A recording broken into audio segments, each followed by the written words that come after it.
उपभोक्ताओं पर महंगाई की मार लगातार पड़ती जा रही है। आज फिर से पेट्रोल और डीजल के दामों में इजाफा देखने को मिला है। पेट्रोल में 27 पैसे प्रति लीटर का इजाफा हुआ है। तो वहीं बात करें बीपी और एचपी के पेट्रोल की तो प्रति लीटर 101 रुपए के पार पेट्रोल के दाम पहुंच गए हैं। तो वहीं डीजल में 25 पैसे प्रति लीटर का इजाफा हुआ है।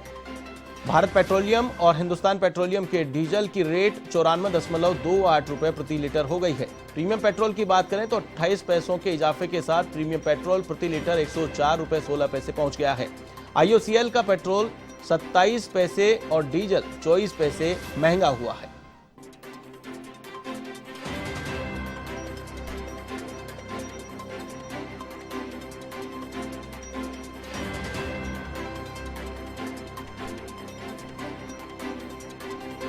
लगातार पेट्रोल और डीजल के दामों में इजाफा देखने को मिल रहा है। एक और जनता कोरोना से त्रस्त है तो वहीं दूसरी ओर पेट्रोल की मार, पेट्रोल डीजल के दामों की लगातार बढ़ती रेट लोगों की कमर तोड़ रही है।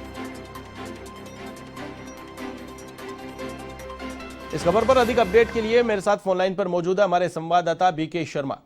बीके शर्मा, लगातार जिस प्रकार से शतक की आशंका जताई जा रही थी, शतक भी अब पेट्रोल ने लगा लिया है, लेकिन अभी भी रफ्तार थमी नहीं है, नाबाद पारी लगातार जारी है। जी हां आशीष, पेट्रोल और डीजल की कीमतें लगातार बढ़ रही हैं। इसके बीच में मैं एक और खबर आपको बता दूं कि पिछली जो मार्च में तिमाही खत्म हुई थी ये वित्तीय वर्ष की, तो उसमें अगर इंडियन ऑयल के मुनाफे की बात करें तो करीब 4000 करोड़ रुपए का मुनाफा कमाया है जी। तो ऐसे में ये बात करना कि अभी ये पेट्रोलियम कंपनियों को घाटा है, घाटा वाली स्थिति बिल्कुल नहीं है। और ऐसे में कीमतें बढ़ रही हैं, ये समझ से बाहर है। दूसरा ये है कि खपत जरूर कम है इस समय, ट्रांसपोर्टेशन नहीं होने की वजह से। जो जिस तरह रेलवे में जो डीजल की खपत होती है, रेलवे के डीजल इंजन में खासतौर से जो मालगाड़ियां का ट्रांसपोर्टेशन होता है और ये जो पैसेंजर गाड़ी है उनका आवागमन होता है, तो उसमें उसकी खपत कम है। और माल ढुलाई का भी देखा जाए तो काफी कम है। यातायात से संबंधित तो ये यात्री वाहन के संबंधित जो वाहन है उनमें भी इस समय कम है। पूरे देश भर में उनका संचालन कम हो रहा है। तो कुल मिला के देखा जाए तो इसके खपत जरूर कम है, लेकिन और कोई दूसरी वजह नहीं है कि इसकी कीमतें लगातार बढ़ाई जा सके। तो यहाँ पर बीके शर्मा, यहाँ पर ये कहना गलत नहीं होगा कि आपदा में कहीं न कहीं अवसर तलाशा जा रहा है।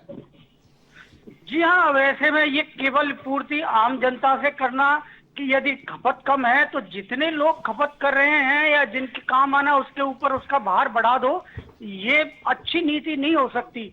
और अगर इसको केवल आप निजी सेक्टर के ऊपर सोचा जाए कि कोई निजी क्षेत्र के लोग अगर अपनी वस्तु और अपने उत्पाद की कीमतें बढ़ाते हैं, वो एक अलग विषय होता है बहस करने का। लेकिन अगर सरकार के नियंत्रण की कोई संस्था है और कंपनी है और वो यदि कीमतें बढ़ा रही है तो इसका मतलब है कि सरकार की उसमें सीधी सहमति है, क्योंकि पेट्रोलियम कंपनियां पेट्रोलियम मंत्रालय के तहत काम करती हैं, तो केंद्र सरकार के अधीन है।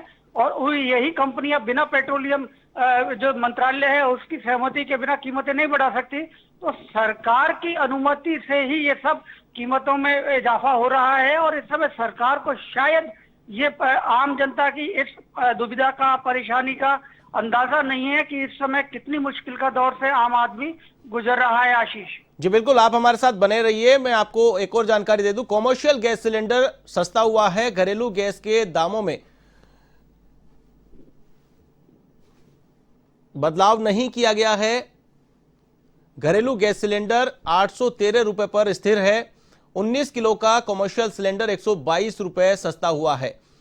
अब 1488 रुपए 50 पैसे में कॉमर्शियल सिलेंडर मिलेगा। नई कीमतें आज से प्रभावी है। बीके शर्मा मेरे साथ फोनलाइन पर लगातार मौजूद है। बीके शर्मा, एक और जहां पेट्रोल डीजल के दाम बढ़ रहे हैं तो वहीं गैस को लेकर एक राहत की खबर जरूर सामने आई है।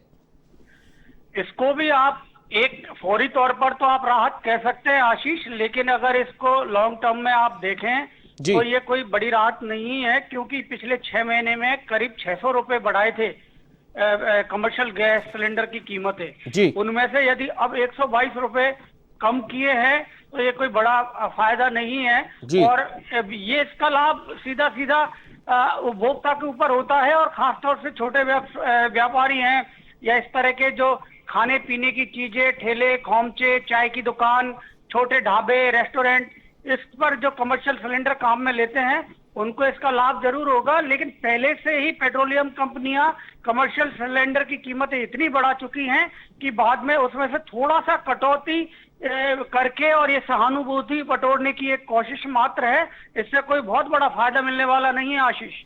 जी बिल्कुल बीके शर्मा, जिस प्रकार से लॉकडाउन था, लोग घरों के अंदर थे, हालांकि बहुत सारे लोगों को तो पेट्रोल से पाला भी नहीं पड़ा होगा। जैसे ही अनलॉक की प्रक्रिया शुरू होगी, लोग पेट्रोल पंप पर पहुंचेंगे, पेट्रोल भरवाएंगे, तो ऐसे में क्या लगता है जैसे अनलॉक की प्रक्रिया शुरू होगी तो जगह जगह विरोध प्रदर्शन पेट्रोल की, डीजल की कीमतों को लेकर के देखने को मिल सकता है। देश में नया प्रदर्शन, लोगों का नया आक्रोश देखने को मिल सकता है।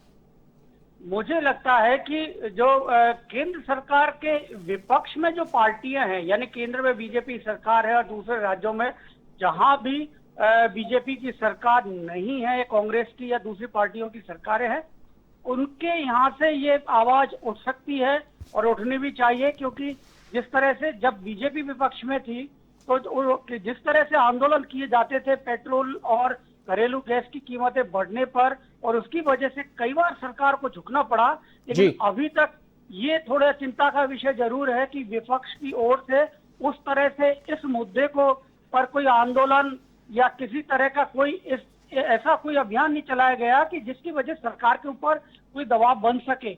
और ये अगर इस तरह कोशिश की जाए और उसमें दूसरे जो उपभोक्ता संगठन भी उसमें शामिल हो तो हो सकता है सरकार को ये फैसला अपना वापस लेना पड़े या कुछ कमी इसमें राहत दी जा सकती है। लेकिन अभी तक जितना भी देखा जा सके कि जनता से जुड़ा हुआ ये अहम मुद्दा है, लेकिन विपक्ष इसको बुलाने में अभी नाकाम रहा है अभी तक आशीष। जी चलिए, तमाम जानकारी के लिए बहुत बहुत शुक्रिया। तो ये थे हमारे संवाददाता बीके शर्मा जो बता रहे थे कि पेट्रोल डीजल के दाम लगातार बढ़ रहे हैं, साथ ही साथ पेट्रोलियम कंपनियों का मुनाफा भी बढ़ रहा है। तो ऐसे में कहीं न कहीं केंद्र पर मौन स्वीकृति की बात सामने आ रही है, तो वहीं अनलॉक की प्रक्रिया अब राज्यों में शुरू होने वाली। तो ऐसे में पेट्रोल डीजल की कीमतों को लेकर लोगों में आक्रोश भी अब देखने